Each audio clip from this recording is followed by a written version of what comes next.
Hey, everybody. This week's Tuesday leadership tip. I want to continue some of the conversations I've been having about handling a difficult employee, a cancer, however you want to call it.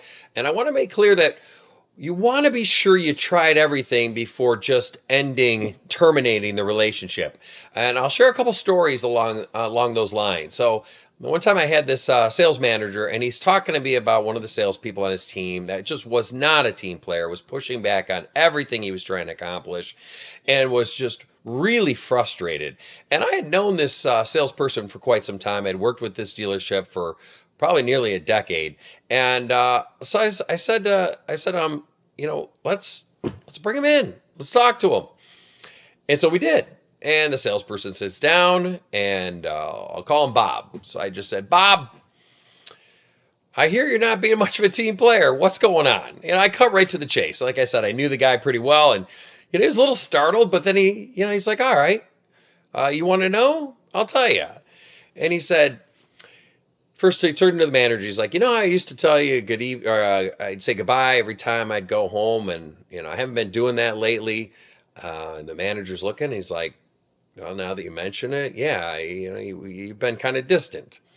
And he said, well, I see you spending all this time with all the salespeople, the revolving door, the guy that doesn't even last a month, and then the next one comes in, and you're coaching them, and you're giving them tips, and your suggestions, and you're observing. And he's like, I've been doing this for 25 years, but maybe I want that. Maybe I could use some coaching. Maybe I could use some input and advice. And he goes, and here's the other thing. I've been working here for so long, and never once has anybody asked me to share my knowledge and have me participate in these weekly meetings we always do, and give my input to these new people.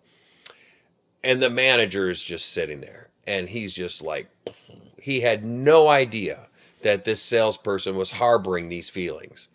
And so it was a quick fix. He said, okay, I would love to give you some coaching, and I'd love to have you, run the next sales meeting. And so Bob was like, well, maybe not the next one, but give me some time to put some stuff together. So I came back about a month later, and they were raving about the meeting that Bob put together. They said they had not had a meeting that good in a long time. He had put together so much stuff. He had taken so much time to organize all his thoughts, and the younger salespeople were just eating it up.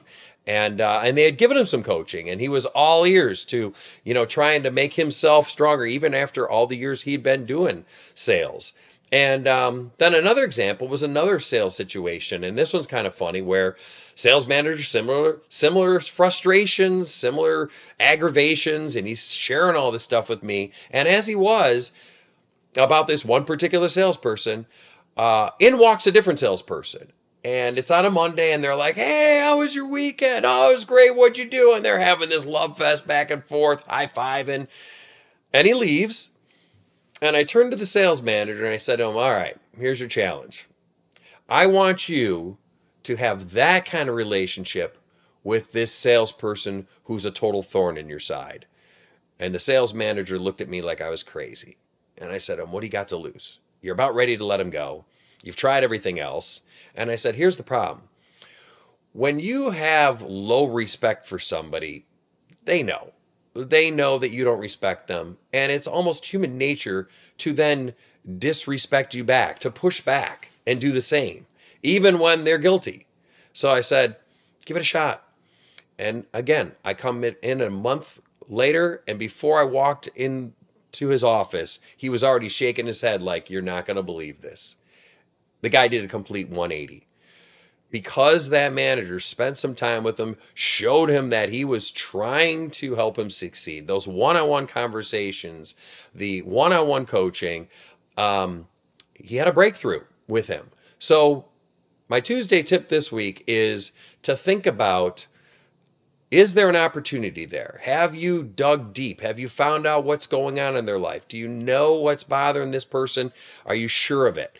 And you might have some pleasant surprises with some of those people you think are unsalvageable. So good luck, and that's my Tuesday tip. Thank you.